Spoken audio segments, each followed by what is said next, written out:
Ngerti nggak maksud saya ini, saudara? Akan sama semua, struktur sama, cara sama, pola sama, semuanya sama. Maka itu kita menemukan firman yang beragam di antara semua gereja-gereja di kota-kota yang Tuhan suruh Paulus kirim firman itu. Dan di situ kita melihat keunikan ini. Oke, kita tinggalkan dulu bagian ini. Pola, konsep harus kita terima. Roh Kudus punya cara berbeda-beda. Ya. Kenapa bisa berbeda-beda?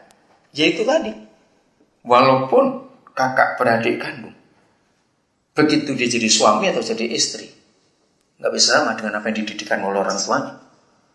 Ada DNA atau gen yang berbeda dan harus diterima keberbedaan itu. Kita hafal Matius 28 bukan? Ya, perintah agung itu. Oke, kita lihat dulu ayat itu. Ini yang dibenci oleh iblis, sehingga iblis tidak akan membiarkan gereja itu melakukan pemuritan. Karena iblis gak suka. Karena dengan pemuritan ini, Injil itu berhasil sampai ke seluruh dunia. Matius 28, ayat yang ke-19. Ya, di 18-nya kita lihat berikutnya. Karena itu pergilah. Nah, perintah pertama apa? Ya, pergilah.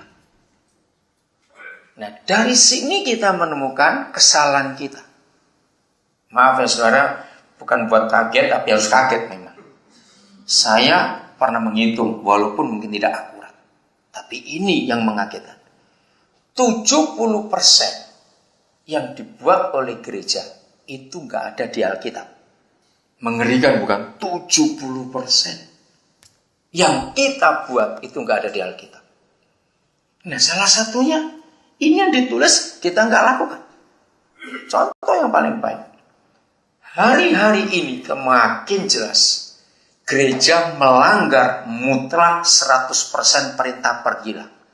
Karena gereja mengubah datanglah. Nah, sudah salah bukan? Kita ini suruh pergi, bukan ngundang orang. Jadi undangan ikut kebaktian itu tidak ada di Alkitab. Buat selebaran, hadirilah, banjirilah, datanglah, itu tidak Alkitabiah. Karena perintahnya, ya sudah. Kenapa kita duduk terus? Kapan kita pergi? Sudah salahnya kelihatan jelas nih. Bayangkan. Ini anak yang baru belajar baca pun ngerti kata pergilah itu pergi. Maaf ya. Sederhana bukan saudara. Pergilah itu pergi, bukan ngundang. Sampai kapan kita goblok terus ini?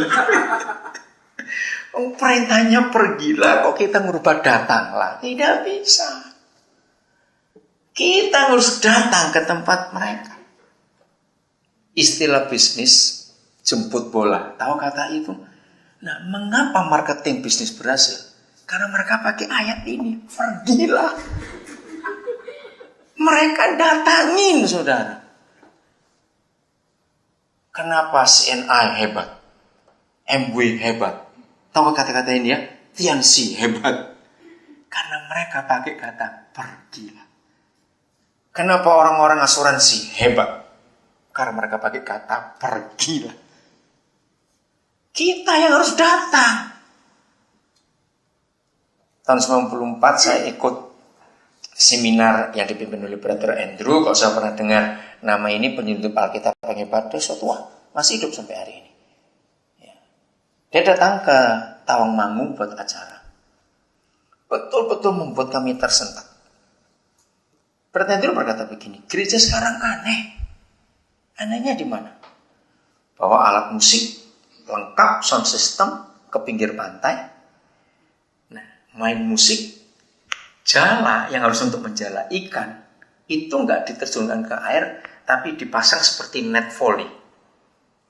Lalu gereja nyanyi di pantai, ikan lompatlah, ikan lompatlah. Ini gimana ikan melompat? Jala itu harus masuk air kok. Kita yang harus masuk ke laut itu untuk cari ikannya. Bukan ikannya kita tarik pakai nyanyian. Kira-kira betul tidak pendapat itu? Nah, itulah kita. Lucu. Mau cari ikan kok main musik, Jalannya dijadikan net bola voli, dipasang panjang begitu, ikannya lompat. Ya kapan mau dapat ikan? Setelah perintah pergilah, kedua, ini yang kita gagal. Suruh apa? Nah, jadikan apa? Baca. Bangsa, semua bangsa apanya? Murid. Ini dulu. Ini pun gereja langgar. Di mana kita melanggar?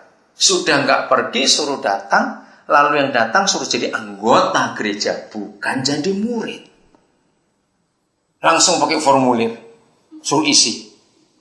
Jadi anggota gereja kita. Saudara, bukan.